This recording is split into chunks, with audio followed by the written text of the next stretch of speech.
Okay, welcome to Server-Side Tagging for Dummies.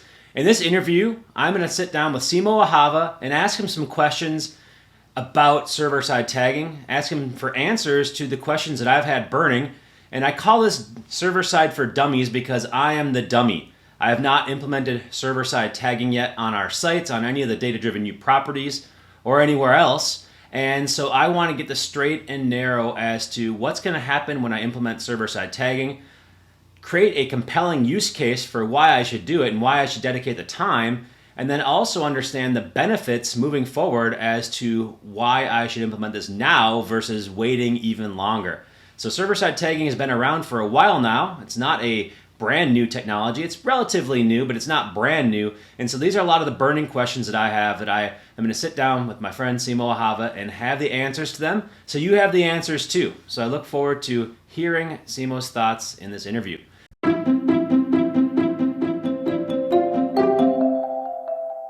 And so with that out of the way, let's sit down with Simo and hear what he has to say about server-side tagging. Thanks for joining me today, Simo. Thank you so much for having me. I can't wait to talk about my favorite topic in the world. Excellent. Well, it looks like I caught you at the right time, your favorite topic. And actually, the funny thing is, on the speaking circuit and on the conference circuit and everywhere else, if I ask Simo what he wants to talk about, it is indeed his favorite topic. Server-side tagging is what he wants to talk about, and it's something that I'm genuinely interested in as well. Okay, so let's get into the questions. The first question I have is not necessarily about server-side tagging, but more of a symptom of the problem, and that is, why are cookies villainized so much right now in popular culture, and why is there a problem with cookies going on, and is it viable to advertise without cookies using something like server-side tagging? Yeah, well, the problem with cookies is manifold. First of all, there's a kind of a technological problem with that, in that they actually increase the amount of bandwidth required for communicating with vendors, for collecting data, for storing information in servers. Because they're basically all the cookies written in the browser are included in those kind of network requests. And so the more cookies you have, the more computation your computer needs to go through, the more bandwidth it needs to exert just to do simple tasks. The other reason why cookies are, from a privacy perspective, kind of problematic, and why browsers such as Safari and Brave are doing a lot of work to prevent cookies from working anymore, is because they are persistent storage in the browser that many users just don't understand. So vendors are dropping identifiers and storing information in the user's browser for tracking purposes, and many users just simply don't understand this mechanism, and thus they can't adequately protect themselves against the type of tracking that might be harmful for them. Yeah, that's a really interesting idea, because I've been thinking about this a lot as I go down the deep dive between first-party and third-party cookies and trying to explain it in a way that works. And it seems like, to me, a first-party cookie just simply means you know what it's going to be used for and you know who's going to use it. And the problem with third-party cookies is it's not just exponential, it's infinitesimal, the possibilities. Because once that information's on there, you have no control ever over who that goes to. So it's not like you say, first party means it's between me and Simo. We're having a dialogue, and hey, I'm the analytics platform, Simo's the website. We know that we're going to talk to each other, and that's about it, right? That's going to happen between us, or even people within the same company. As opposed to third party cookies means that it's multiple levels away. It's almost like the 6 degrees of Kevin Bacon, right? So 6 degrees of separation, and eventually anybody in the world can have that data, and there's no control in place. So there's really no gray area between first and third party. First party is like peer-to-peer, or this one to that one, and third party is infinite. Anybody can do it, right? That's right to a point. I mean, yeah. So the problem with third-party cookies is that they can be used to kind of monitor you as you visit unrelated sites. So when you visit eBay.com and then you visit Wikipedia and then you visit Google search, a tracker that has cookies written on the tracking domain can kind of follow you across these sites. And so that's kind of problematic, because you need to be in control of this kind of information. If you've been watching, popular Netflix documentaries like The Social Dilemma, and you'll know that third-party cookies and the information and just building that kind of history graph of your web visits is super valuable to advertisers. But it's kind of an illusion to think that first party is kind of a more trusted. It's technically true that whatever is stored first party is only between you and the website you are currently visiting. However, cookies are just a technology. and it's not really about the cookies, but what you store in those cookies. And so a website that has access to those first-party cookies can just as well use those identifiers to do this kind of cross-site tracking things if they have the correct vendor identifiers and the correct kind of protocols in place. So by virtue of the technology itself, there's no good and bad associated with it. But the fact is that third-party cookies are more often than not used for advertising purposes. There are some completely legitimate use cases for them as well, but they have a very, very strong incentive in ad networks to using third-party cookies precisely because of this kind of behind-the-scenes cross-site tracking thing that browsers now really want to prevent.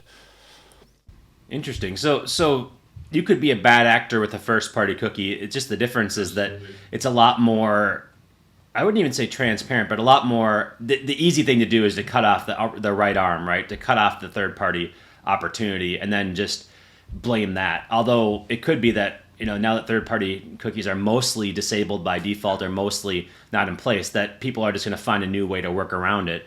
And that could very well be first-party cookies.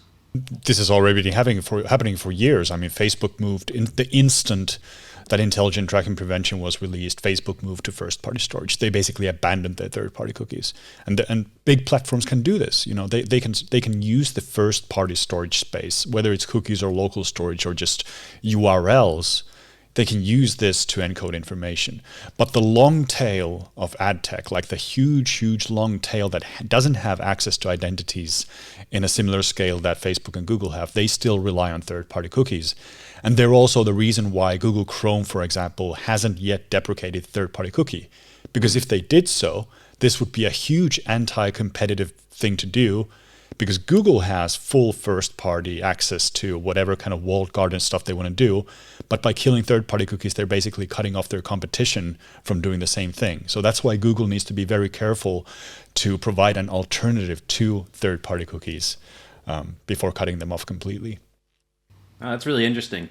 So that actually leads me right into the next question, which is, we talk about how third-party cookies have been cut off, but then the major ad platforms have moved over to first-party almost simultaneously. You said they flipped the switch right away. Okay, well then how big of a problem is data loss compared to pre-GDPR, pre-intelligent tracking prevention, ITP, before those changes happen? Because to me, you hear the news and the narrative out there that Facebook is getting their butts kicked. Google's actually doing pretty well, but Facebook's stock has went down significantly. And if you were a correlation person, you would say, okay, Apple released this, now Facebook stock went down, Facebook is really suffering, right? They're losing all the data, advertisers are suffering, and I've heard that narrative so many times that I've believed it to be true. But as I peeled back the onion a little bit, it doesn't really seem like that's always the case. It seems like Facebook actually just didn't meet their revenue expectations, but they still grew. It's not like they went terrible, or they lost all kinds of money. They still grew significantly. So how big of a problem is data loss? Is it really just like media hype / industry hype, we don't like change, or have people been losing a lot of data on the marketing side and advertising side because of these changes? Well, I think they've absolutely have. Like, companies have access to less data, and they have access maybe to less, like, worse quality data as well. Which you call it a problem. I'm not so sure myself. I think it's kind of good that this thing is being shaken up.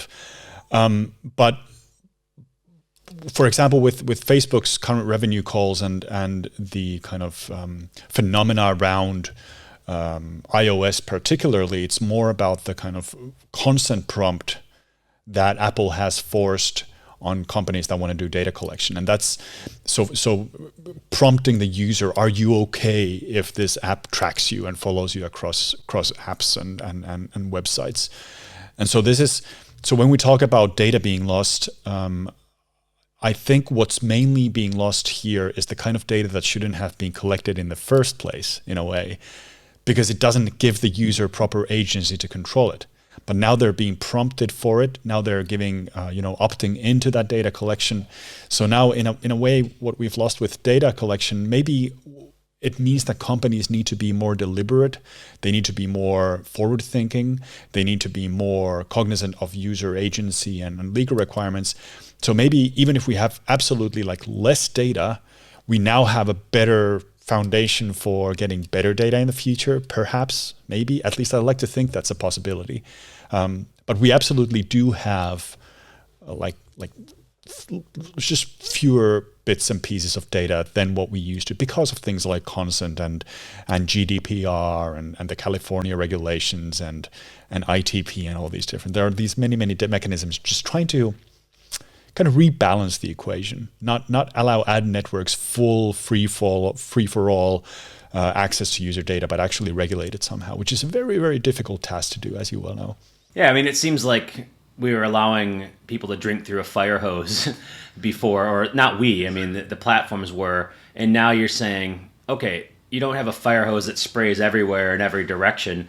You basically have a pretty steady stream of data coming in, and you can focus on what you're looking at. So instead of having noise or no point as to what you're doing, you're making a much more pointed stream of data coming through, and you have to be more deliberate with it, which is what I've been advocating for a while. I know you've always advocated this as well. So you're basically saying, instead of just putting a tag on your site, putting some JavaScript, which seems pretty innocent, and trusting these platforms, you're now saying, okay, well, you can still tag your site, but just choose what you want instead of doing the defaults, which is everything. And I think that's very much a paradigm shift from Web 2.0, which was just like the web is this do whatever you want to do, no repercussions, no consequences, to now getting into a more mature web where we say, okay, well, there are consequences to these things, and it is important.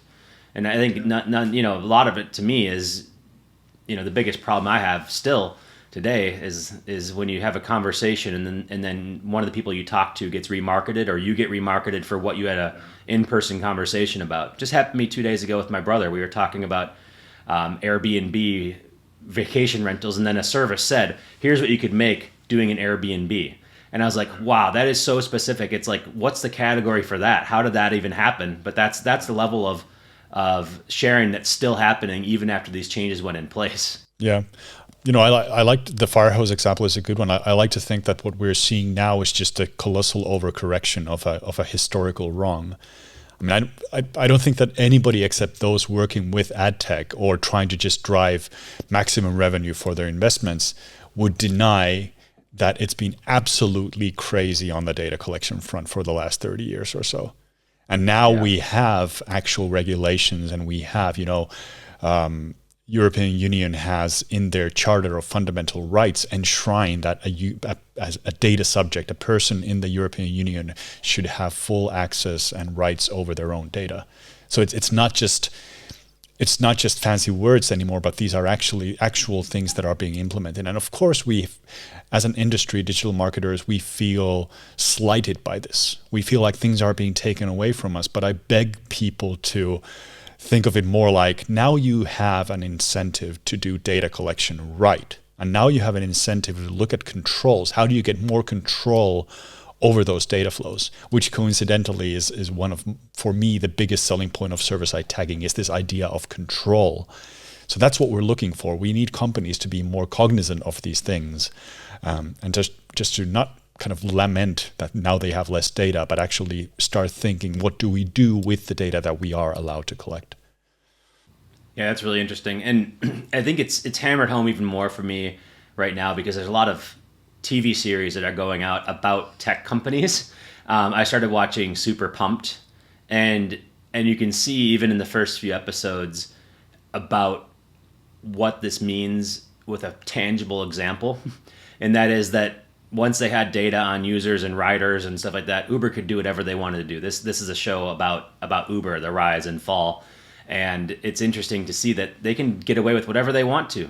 They could get, and some of it may have been illegal at the time, but nobody was going to find out. And now that these things are explicitly illegal and there's more controls in place, it just forces people to be not just more purposeful with the data, but more ethical, because there is now a disincentive to do it in place. And I think that's a positive development, and it really was the Wild West for a long time. A lot of people just did it, they call it the gray area, right? So just doing something in the gray area, a lot of companies deemed it okay.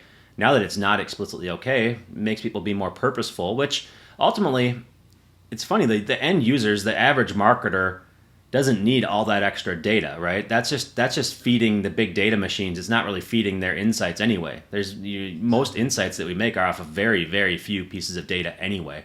So this extra stuff is really more for ad tech companies, like you said, and really more for the big platforms and not for the user. To the end user, it should be pretty similar. Yeah, and then there's this. I think there's still this kind of illusion that there are a couple of illusions. One of them is that if you're collecting data to Google, like Google Ads conversion data, or double click data, if you're collecting data to Facebook, like Facebook conversions, the legal responsibilities lie with Google and Facebook. They need to do a good job with the data. Well, that's not how it works. Like the buck stops at your company as well. You are the controller of that data, and you are completely in charge of it. And now the problem is that if Google and Facebook refuse to play the regulation game, then you're left dead in the water when you need to serve your customers with a data service request, for example, but Google and Facebook can't give you that data because they have such shoddy practices, then you're screwed. Like it's your company that will be fined. So it's no longer a game of passing the buck. And the other illusion is that I think people rightfully, looking at the history, they think that Facebook and Google are countries. Like they're just too big to fail at this point, and nothing that can be done will disrupt them. And while there's a lot of examples where this seems to be true, like how impervious they are to all these changes and how they are just laughing at US regulators trying to chop them up, I do think that small streams will contribute to the huge flowing river of like data privacy changes that we're looking at in the next couple of years.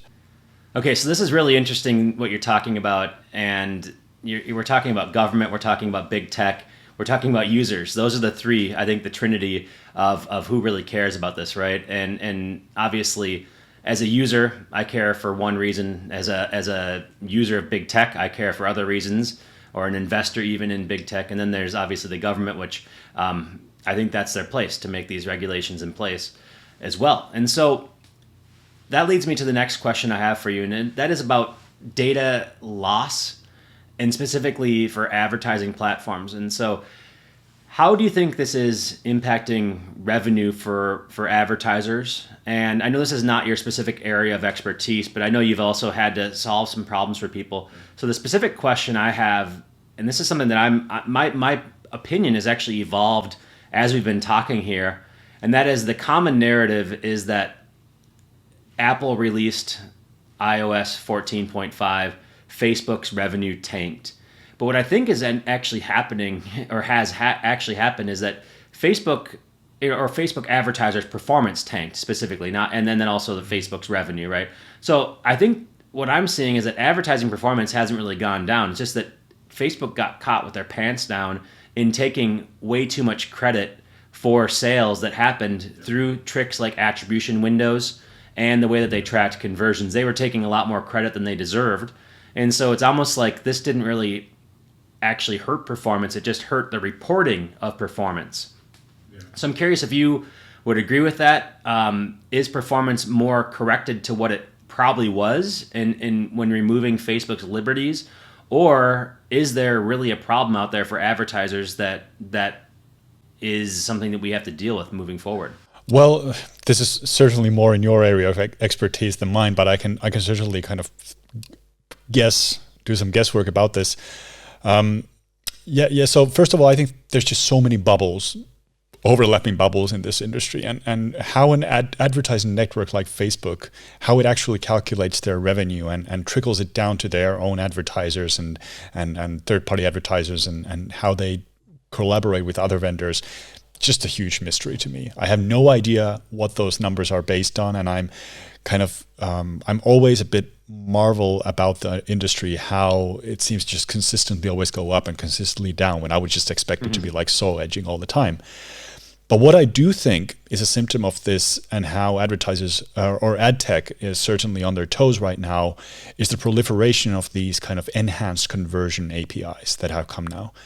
So Facebook and Google both are pushing forward with their respective options, where instead of relying on third-party cookies or even on just click identifiers, and URL parameters. They're just coming to companies and asking them for first-party data, served on a silver platter. So user's email address, user's full name, phone number, all hashed and sent to the ad network, with the sole purpose of correlating those conversions and site visits with a prior, view, ad view, or an ad click. And maybe for building audiences, and maybe for selling for their collaborators, who knows. But it certainly speaks volumes that they're so aggressively pushing for this right now. And it sounds like they're really in trouble with their regular conversion data coming from their pixels and coming from third-party cookies. And I think that this is certainly, I don't know if it's made a significant impact, but I think they are kind of battening down the hatches and just trying to be ahead of the game before Chrome does deprecate the third-party cookie, because they know that these first-party identifiers, these email addresses and so on, are more valuable than gold at the moment, because they can directly correlate them with their identity databases rather than having to map things with third-party cookies. So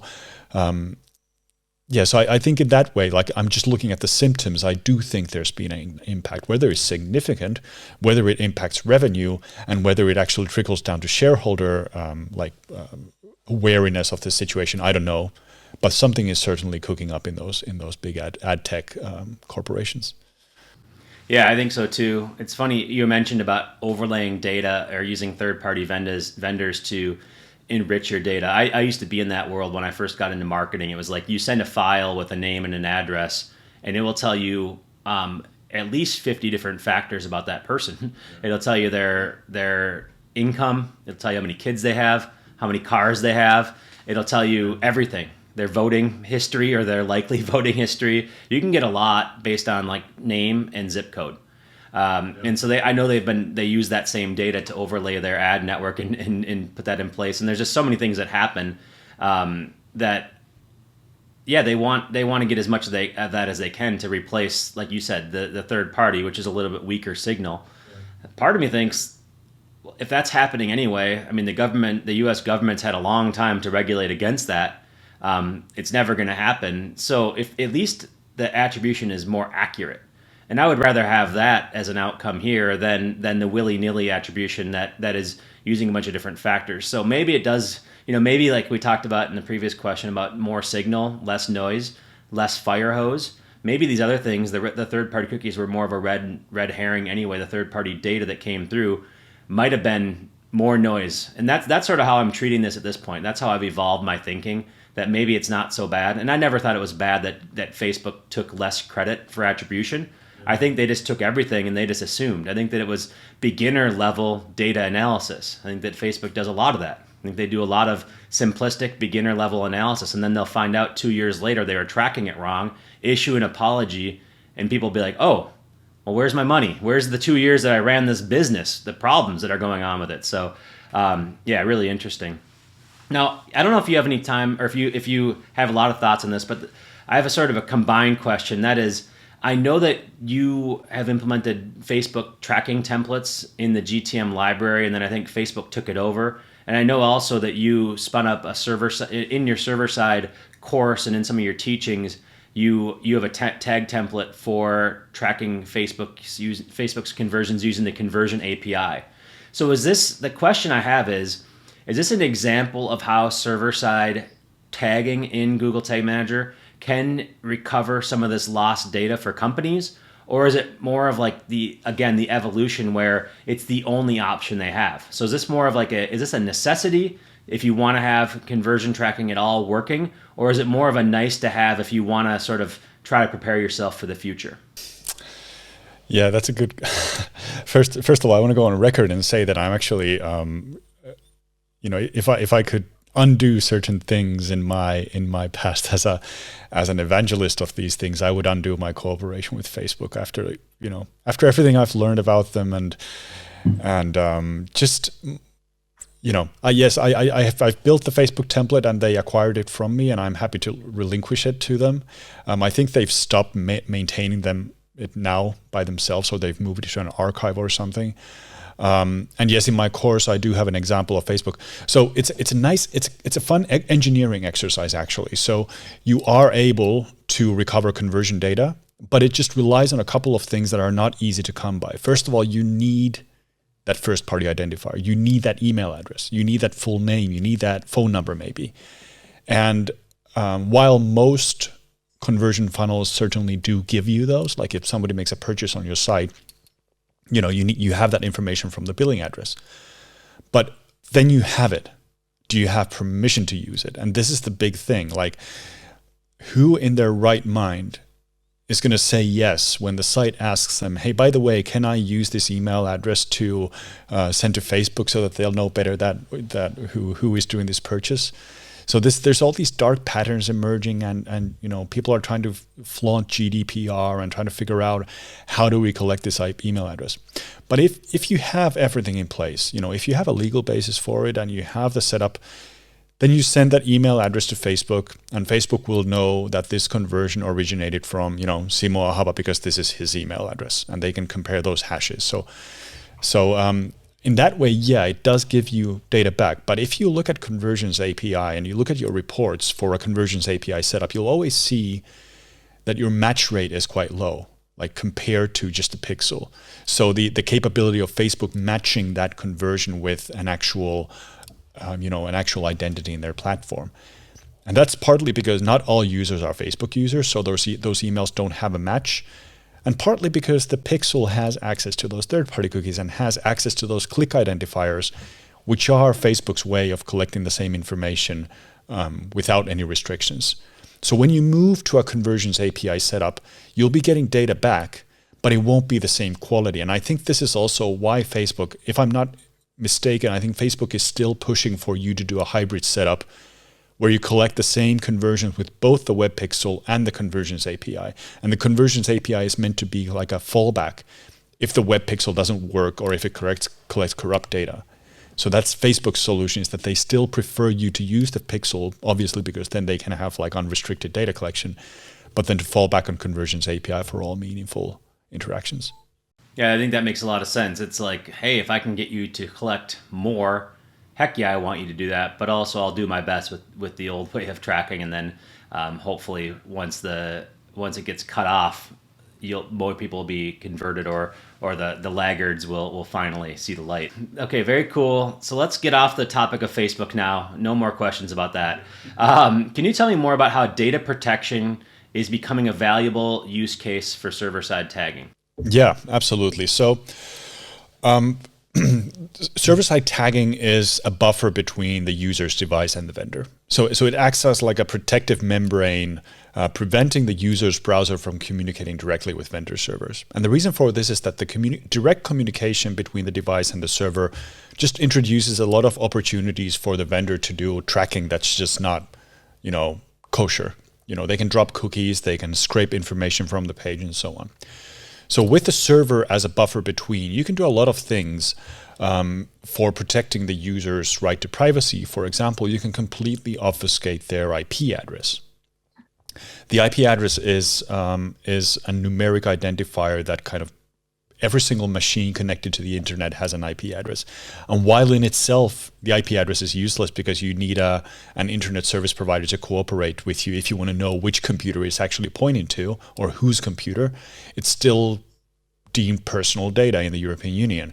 So by virtue of sending those requests to the vendor, you are sending personal data to the vendor, and thus GDPR restrictions apply.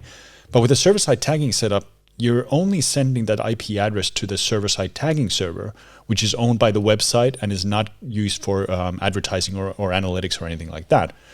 And so there's a different purpose for that data collection. And then the server-side tagging setup anonymizes the hit by removing that IP address and not just showing the server's IP address to the vendor. So this is a great way to kind of protect against those personal data harms. And then anything else you want to do in the server-side tagging endpoint can be used for data protection. You can remove all email addresses from the request. You can remove anything that can be used as a fingerprint.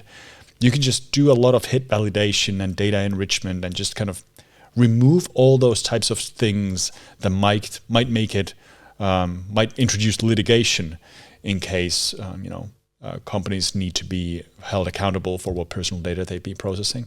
So server-side tagging is, in my view, one of the most valuable use cases for data protection, But unfortunately, the same tools that can be used for data protection can be used to subvert data protection as well. Yeah, absolutely.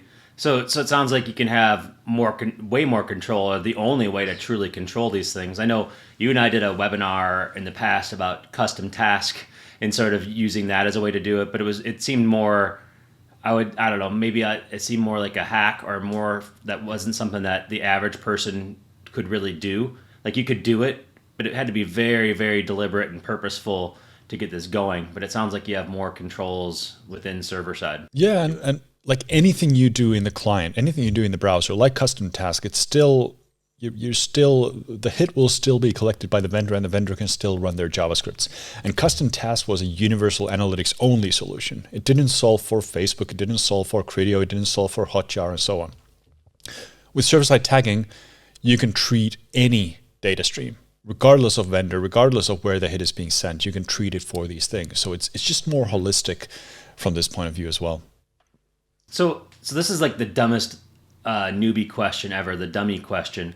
And that is, so when you put server-side tagging in place, I know a lot of people haven't used that to completely replace client-side. A lot of times people will do it in parallel. So it's like, okay, well, the server-side, you're going to eliminate some data collection when you're going through server-side, but if you're running in parallel, it doesn't really fix that problem, right? So would you recommend going purely to server side? And then if you were to do that, would you be safely able to say that you didn't cross any lines with the GDPR as far as specifically data or IP addresses being used improperly? Is that a foolproof solution to go completely server side, anonymize all the IPs, and then send your Facebook pixel, your other pixels through there? Or is it not far enough along as a product to really say I'm 100% compliant? No, that's a really great question, actually. It's not a dummy question at all. So just to get the terminology straight, you don't really replace client-side tagging with server-side tagging. Server-side tagging is a complement to it. And if you want to measure things that happen in the browser, you still need some tags to fire in the browser. But the main difference is that instead of sending the data directly to vendors, the data is first sent to your server endpoint. So in that sense, you're acting as, like I said, a buffer. So your server ends up receiving all that upstream data, and then your server will be responsible for what the vendors will receive. Now, it's not a silver bullet for accountability and for compliance. It doesn't automatically just erase all that, because, for example, GDPR is a kind of a feature of GDPR, if you will, is that it's vague. You know, its definitions of personal data are something that can encompass everything and anything and nothing. So it's really vague. So when you're working with data, with regulations around data privacy, it's not a question of am I doing it right or wrong. It's how right am I doing it versus how wrong am I doing it, and what are my prevention measures in place? What are my compliance measures in place if I'm taken to court over these things, for example. And server-side tagging certainly does give you a lot of tools to be far more compliant than anything that could happen in the client. But as I mentioned earlier, the very same tools can be used to subvert this. So you can give a veneer of privacy and data protection, and the user will be like, wow, this site is not sending anything to Facebook or anything to Google servers. It's just sending it to this weird little, tracker.simoahava.com endpoint. But I can do all sorts of nasty stuff behind that server and actually do a lot more damage to the user's privacy. So it like I said, it does give you tools, but the same tools can be used for good and bad. And it's really up to the company to engineer it in a positive way if they choose to. But it doesn't automatically improve the legality of your data collection, for example. It doesn't do that out of the box. So it is still something you need to engineer. But at least it gives you the types of tools that are not possible in the browser, like obfuscating the IP address. It's just not possible in the browser unless every single one of your site visitors installs WebKit with their iCloud privacy protection plans or a VPN or something, which not all of them will do. Interesting. Yeah, that's really helpful for me, because I have two follow-ups to this one, and then we'll move on to the next topic. But the first one is, the reason why I got into front end web development as opposed to back end was because I could just copy the source, like I could view source on any page, and then I could steal their CSS and their HTML and create it, and even JavaScript. So I love it because that's sort of like what allowed me to not have to create things from scratch, and I could get by, right? So I think, that, and that's sort of like with the tracking perspective, the same thing applies. It's transparent as to what's being tracked, at least where it's going and everything like that. So moving to server side, it takes away that transparency, which has good and bad things. It's good for the people who operate because then you can't track them, but now it's a black box. It's completely obfuscated, right? You don't really know what happens at that endpoint because it's in the server, and there's no public representation of that. It's all behind lock and key. And so that's really interesting. I never thought of it that way. The other thing you said was that with client side, you can actually send the endpoint to the server. So could you install like a event code for Google Analytics, and then instead of sending that to Google servers, that just interacts with your server side container? Is that what you were saying? And actually there are cases which I've been building where we're only using GA as the JavaScript library that collects the data, and we're sending it to our server, but we're not actually sending it to GA from the server. We're sending it to maybe Amplitude or Mixpanel or Snowplow, because European companies no longer trust Google Analytics. So it gives you this so why use GA in the browser is the next question. Well, there are reasons for that because server-side has certain synergies, at least server-side GTM with GA4, but you can totally do that. Like, you are introducing a new upstream buffer, and you can totally do that. You can have the user's browser collect a GA-like request, but instead of sending it to googleanalytics.com, it's sent to your tracker.simoahava.com, where you then parse it, and then you send it to Facebook and to Google Analytics and whatever you like. Very interesting. I didn't even know that was a possibility, and so cool to hear. That's something I'm going to have to experiment with as well. Let's shift gears just a little bit here, and let's talk about implementation of server side.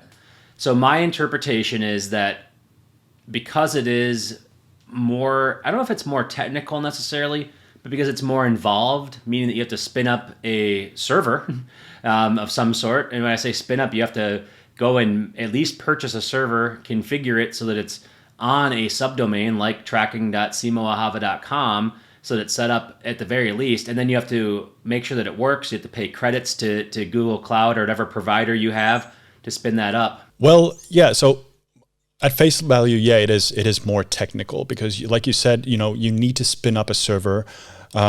So server-side GTM does have this automatic provisioning process where just by the click of a button, basically, you can spin up a server-side tagging endpoint, and you don't have to worry about going to the Google Cloud Platform or doing anything there.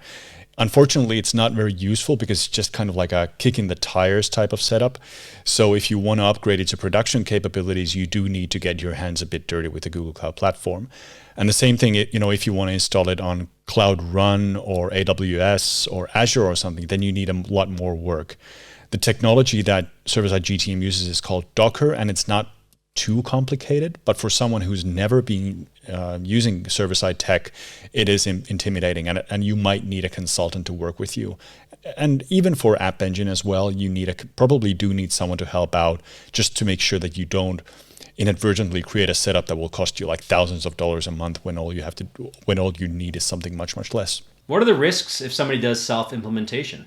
That depends on how qualified you are to implement something that runs on Docker. I think the biggest risk you run is implementing something that just costs too much. So setting up too many instances compared to your traffic rates, and you might end up having to pay hundreds of dollars a month rather than just maybe $40 or $80 a month for the setup. So I think that's the biggest risk. Because cost is always kind of a wild factor. There are additional things like when you need to set up the subdomain, if you accidentally erase your main records while doing so, your website will stop working, which has happened to me a couple of times in the past. But yeah, all of this is documented. All of this, there's a lot of material online for this, how to do this. So I don't consider it myself to be a huge problem, but on the other hand, I have been doing this for many years, so I'm not the perfect person to give you a qualified response in that. But I have seen, like teaching a course on this, I have seen how incredibly quickly people pick it up. because it's really not that complicated. I mean, cloud has been demystified over the last years quite a bit. So I do think that if you're capable of being in Jeff's courses and my courses and other courses that have to do with digital marketing, you're probably more than qualified to set this up by yourself. Okay, so that leads to my next question. How much does all this cost? You mentioned the cost of spinning up a server, that there's some kind of cost involved, but when you go all in, spinning up a server with the hard costs and so on, as well as bringing on a consultant to do this, how much is it going to cost if somebody wants to implement server side for themselves? Well, the server costs are kind of easy to calculate, especially if you're using App Engine, because with App Engine, you're facing like $40 a month per instance.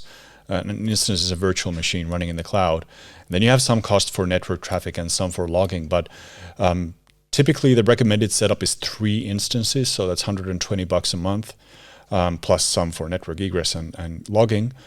And 3 instances can quite comfortably cater for, maybe even 100 million requests a month, depending on kind of what you do, how complicated your data setup is. But you can quite comfortably, even a large site can use those 3 instances. So then, it's $120 a month and you calculate your budget with that, maybe accounting for a couple traffic peaks when you need an extra instance or so. If you want to use Cloud Run, or if you want to go to AWS or something, then it gets a bit more difficult because it's no longer an instance-based cost, but rather like a request-based cost, and that can fluctuate quite widely. But you need to do it and then monitor your budgets and see how it goes. As for consultation, just setting up the infrastructure, setting up a Google Tag Manager server is not a tough, big thing to do. If anybody sells it for more than a couple of days of work, I would be very, skeptical of what they're trying to do, because it really is very trivial to set it up. But then building all those tags, building all those data flows and everything, then it becomes a regular tag management migration project. And it really depends on what your marketing needs are at that point. Do you need to build custom templates, or do you have really complicated flows that need consolidation server side and so on? So the kind of technical stuff and the architecture and setting things up and paying for the server itself, that's all pretty predictable. But then the actual migration is what's more complicated. I've been working on anything from 1 day of work to set it up for a medium-sized website and getting everything running, from setting up the server to setting up the tags, to an ongoing process of days and days and days and days and days with larger companies that have multiple different properties to migrate. Very interesting. I think that's a good perspective. And as you were talking, it just made me think. It sort of felt like I did a video previously, and I said it's going to cost you probably $5 to $10,000 to get the equivalent of what you have for GA if you're a medium or if you're a heavy advertiser, because we need to migrate, we need to set it up. It's not just a set it and forget it type of thing. It requires work. It's almost like there's actually multiple opportunities for consultants. They're probably buying boats right now because they have the migration to GA4, and then there's also the migration to server side. So there's 2 huge shifts that are happening at the same time that are giving consultants something to talk about. And there's also not a lot of people who have done it because it's so new that I think people can name their price if a company becomes desperate. Otherwise, it's going to be in the thousands of dollars to get the equivalent of what you have for regular universal GA at the very least. Yeah, and there's more need for retainer type deals as well, because cloud is about constant optimization. You have to kind of all the time monitor that data to see, okay, we have traffic peaks coming up, we need to spin up new instances. Now we can take them down so that we don't pay extra. Server-side tagging itself is you said it's not new. It's not new, but it's also constantly evolving. So there's features coming up every month that might need additional work. So I think it's a good idea to also sell it as a retainer service to help keep maintain the cloud and keep those costs down without sacrificing data quality. Yeah, that really is something that I'm concerned about, is that, and it's a paradigm shift from what a lot of us are used to growing up on the hosted analytics tools, is that we never had any accountability for cost overruns or anything, right? We didn't have to share the burden or feel the pain of a growing website unless you were over a certain point, and then you just use GA360, which it's assumed by then that you had the money to pay for it, right? So this is definitely a huge shift for people, is that now when something's hosted, they're doing the work for you. You have to do some of the work yourself or some of the maintenance, and that is difficult. It's more like almost like an install of a WordPress website than it is like just putting some JavaScript on your site and collecting the benefits.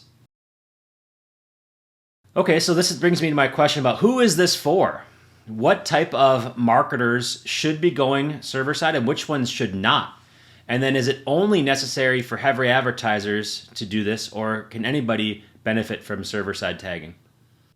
Yeah, another great it depends question.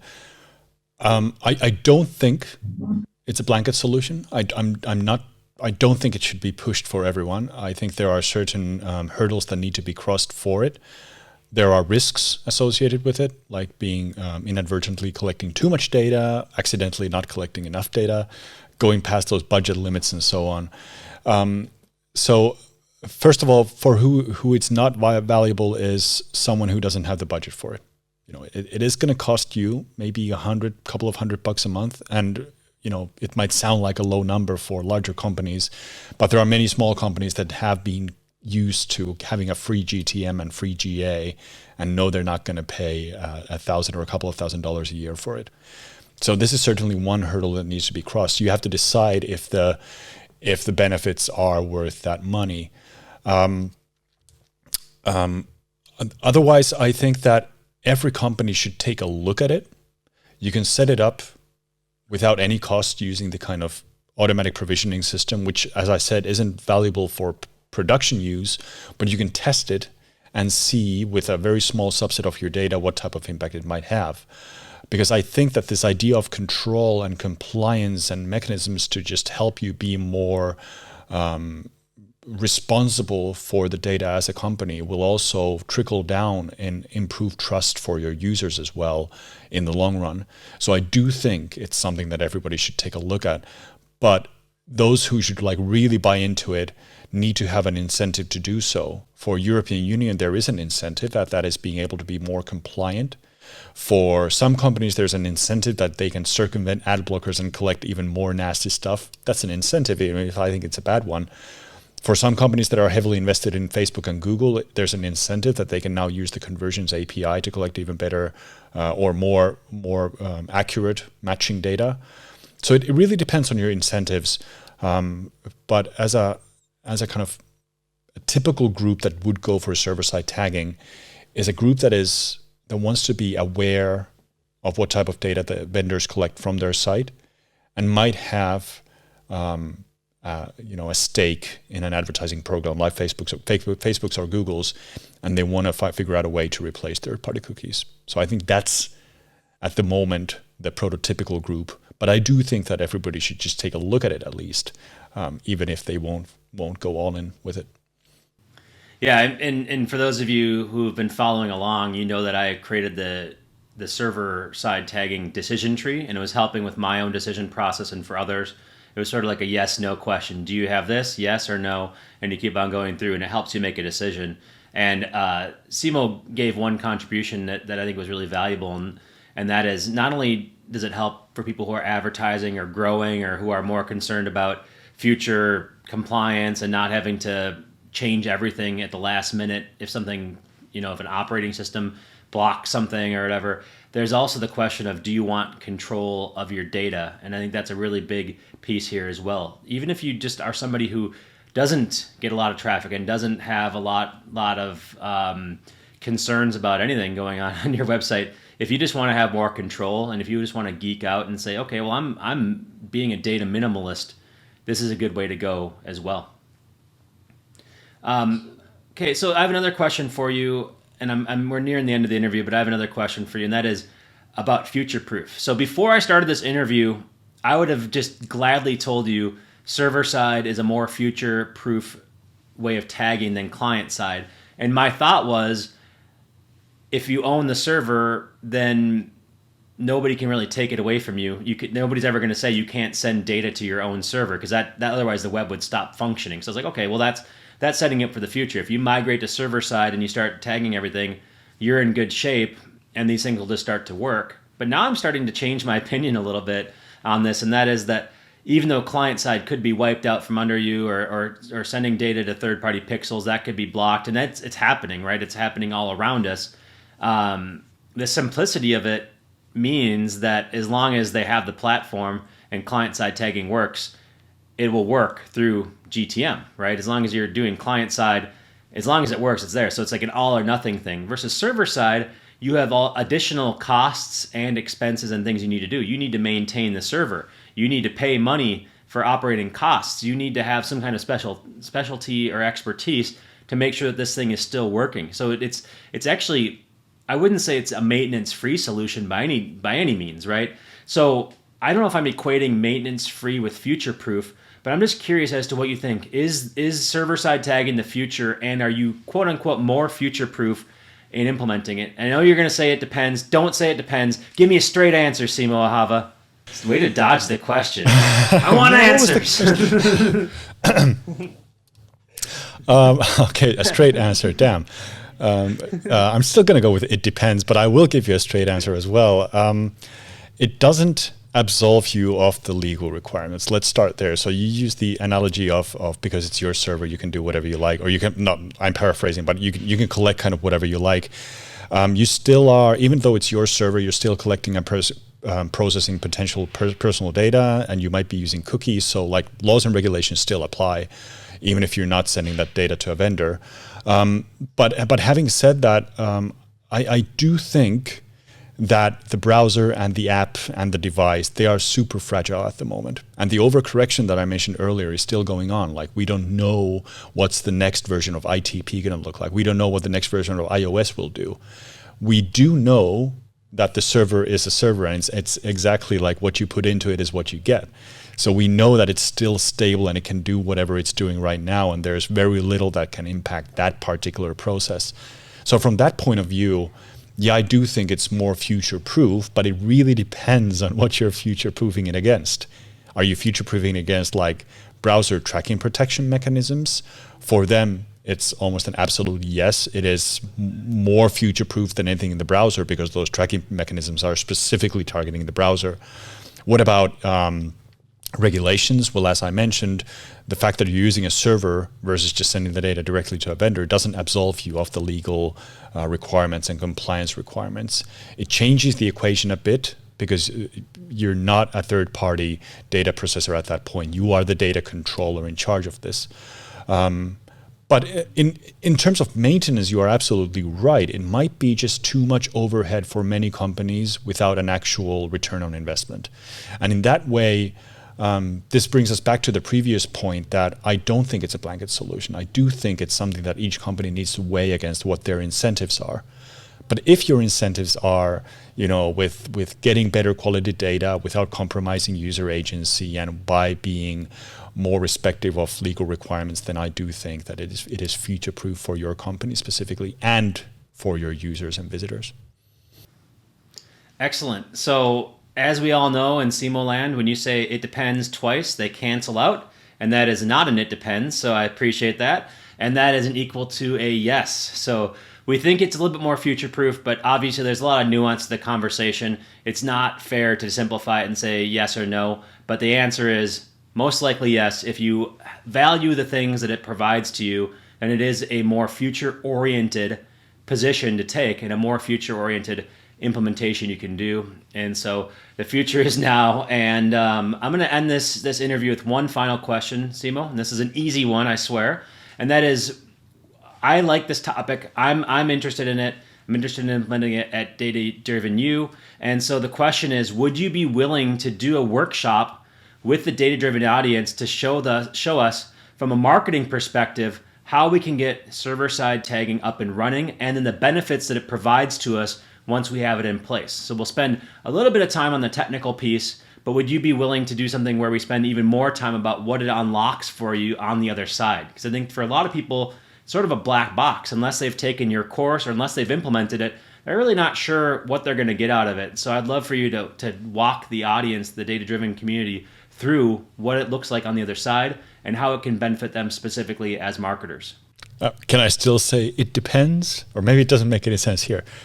So if the question is, do I want to do a course with Jeff Sauer to an engaged audience of marketers and maybe technical implementation folks over a topic that I could talk about for days on end? I'll need to think about it for about 1 second. So absolutely, that would be an absolute honor and privilege for me to be able to do such a workshop with you. That'd be amazing. So you and I will take this offline and maybe set up some dates where we can do this. But for those of you who are watching along, stay tuned to this space and you can learn about what Simo and I are going to be doing together and maybe even join us live for the workshop. We'd love to have you and we'd love to see you on the training. So that's it for this interview. Thanks so much, Simo, for joining me.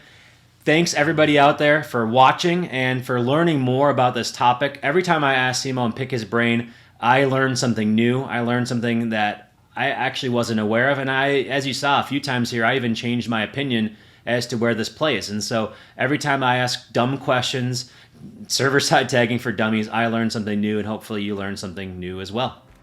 Thanks for having me. Bye, everyone. And so if you're concerned about the future, I'd consider server-side tagging. To get this printable decision tree, go to ddu.ai/server.